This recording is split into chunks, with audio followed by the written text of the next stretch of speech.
사랑합니다. 성도 여러분, 금요일 아침 냉천골의 아침 말씀 묵상 시간입니다. 이제 오늘부터는 그 다음 단계로 넘어가 보십시다.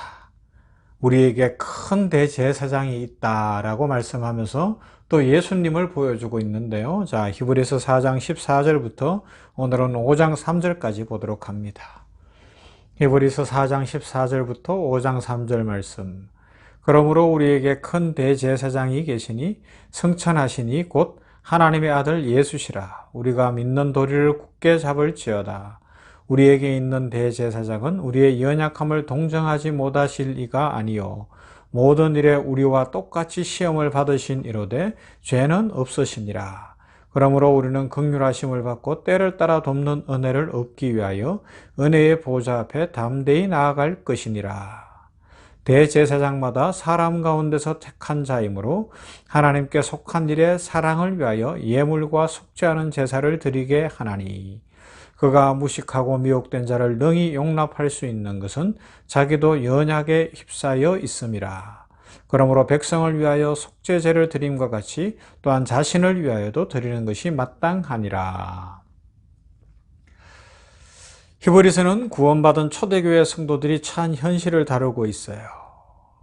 이들이 고난 속에 있는데 이 고난은 필요한 것이라고 이야기합니다. 본문 말씀을 보면 대제사장이신 예수님은 하나님의 아들이시면서도 받으신 고난으로 순종함을 배워서 온전하게 되셨다고 말씀하고 있습니다. 고난으로 순종을 배웠고 그 순종으로 온전하게 되신 것이죠. 지난 장에서도 살펴본 것이지만 이 이스라엘 백성들이 애굽에서 노예 생활할 때 하나님께서 모세를 통하여서 기적을 행하게 하시고 놀라운 은혜로 구원해 주셨어요. 그리고 광야에서 구름 기둥 불 기둥으로 인도해 주시고 만나와 메추라기를 주시며 반석에서 샘물을 내 주셨습니다. 이처럼 출애굽의 과정에 속한 모든 일은 하나님이 다 하셨어요. 하나님이 다 하셨어요. 그러나 가나안에 들어가는 일만은 하나님이 대신해 주시지 않으시고 이스라엘 백성이 선택하고 순종해야 되고 책임지는 문제로 남겨두었다는 것입니다. 그런데 이제 우리는 이쯤 되면 이런 생각을 할 수 있어요. 참 쉬워 보이는데 그들은 왜 순종하지 못했을까 하고 생각해 볼 수도 있습니다. 그런데 그렇게 간단한 문제가 아니에요. 믿음으로 산다, 책임지고 산다. 여러분, 계속해서 제가 이것을 강조하지만 저도 그렇고 우리 모두가 잘 변해집니까? 말씀 들을 때는 오늘 이렇게 해야지 어떤 문제를 가지고 결심해놓고 돌아서면 잊어버리거나 용기가 나지 않거나 우리 힘으로 못할 일이 한두 가지가 아니더라는 것입니다. 우리는 인생에서 무엇이 나은 길이고 어떻게 해야 되는지도 알아요.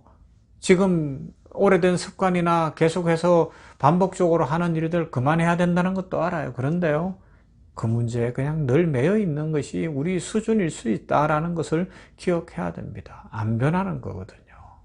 이게 그래서 계속 심각하기 때문에 강조하고 또 강조하는 거예요.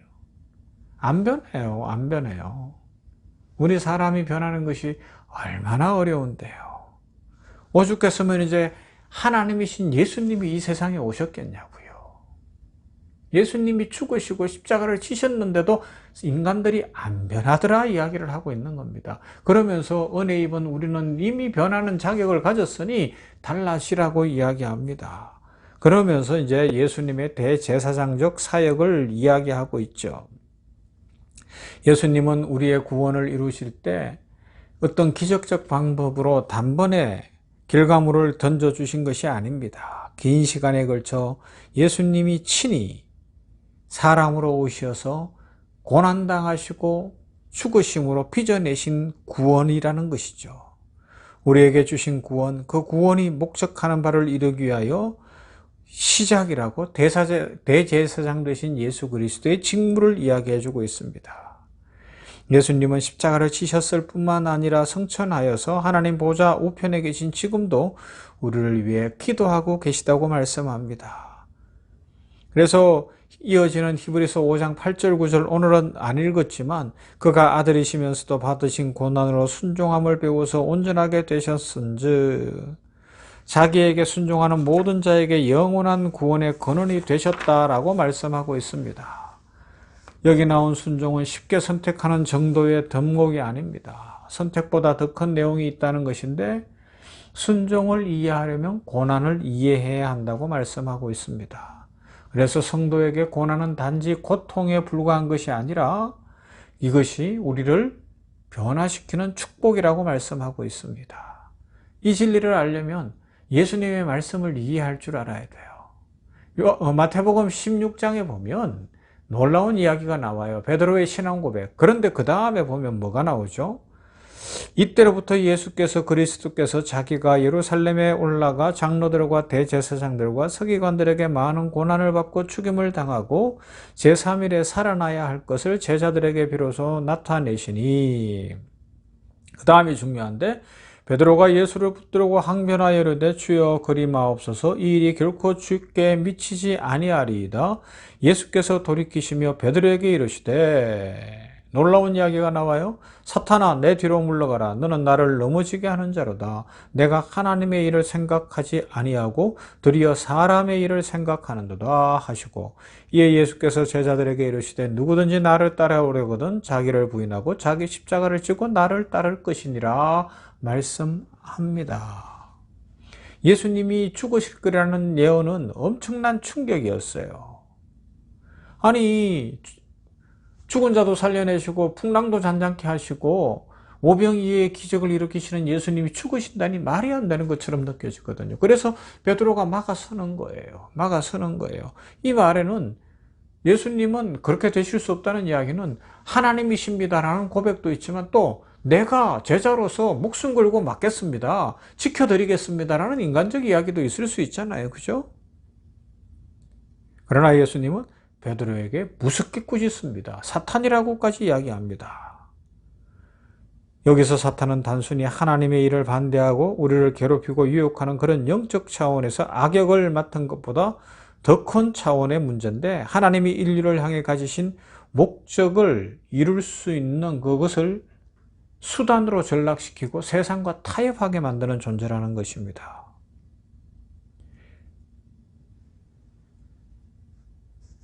예수님이 진정으로 원하는 것은 어떤 기적 이전에 자기를 부인하고 자기 십자가를 치고 진정으로 예수 그리스도를 닮는 것, 그 삶을 사는 것이라고 말씀합니다. 우리를 왜 예수님 믿는 자리로 부르셨느냐? 예수님 닮도록 자기 십자가를 치고 이 땅에서 빛과 소금으로 살도록, 세상 사람들과 다른 차원의 삶을 살도록 우리를 복주시고 불러내셨다고 말씀하고 있습니다. 우리는 이 경지를 알아야 돼요. 이 축복을 알아야 돼요. 그런데 우리는 단지 조금 양보하는 것으로 뭔가 하나님을 설득하려고 할 때가 많아요. 기도할 때 그렇잖아요.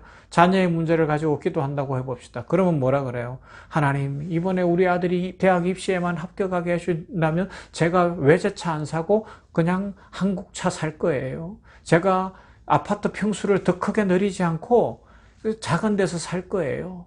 그리고 그 돈 중에 얼마는 구제도 하고 헌금도 좀 할 거예요. 우리는 늘 나를 그 정도로, 하나님을 그 정도로 이해하고 있는 거예요. 하나님, 이번에 한 번만 봐주시면 내가 조금 덜 사치할게요. 나를 위해서는 하루 3끼만 먹을게요. 5끼씩 안 먹을게요. 이런 식인 거예요.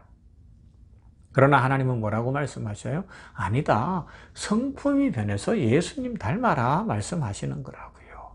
전적으로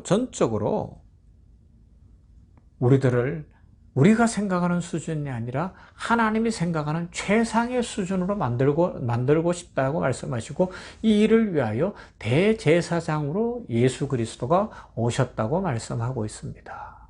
사랑하는 성도 여러분, 한날이 시작되어졌어요. 오늘 우리들 어떻게 살아야 되겠습니까? 하나님이 이루시려는 인류 구원의 목적을 생각해보고 나를 향한 하나님의 계획이라는 문제를 생각하면서 우리 성장하십시다. 단순히 내 목적 성취를 위하여 하나님을 설득하기 위해서 이번 주에는 교회 가드릴게요, 내가 이번에는 11조도 해드릴게요, 이런 정도의 수준, 내가 외제차 안 사고 그냥 한국차 탈게요 정도의 수준이 아니라 진짜 내가 변하여 좋은 열매 맺는 나무로 자라는 거죠. 예수님의 제자로 자라는 거죠. 이를 위하여 예수님이 대제사장으로 오셔서 단번에 속죄의 제사를 완성하셨으니 그 은혜를 누리면서 오늘도 믿음으로 살아가는 복되고 아름다운 성도들 다 되기를 주님의 이름으로 축복합니다. 사랑과 은혜가 풍성하신 하나님 감사합니다. 금요일 아침에 히브리서 4장 14절 이후에 대제사장으로 오신 예수 그리스도에 관한 말씀을 시작했습니다.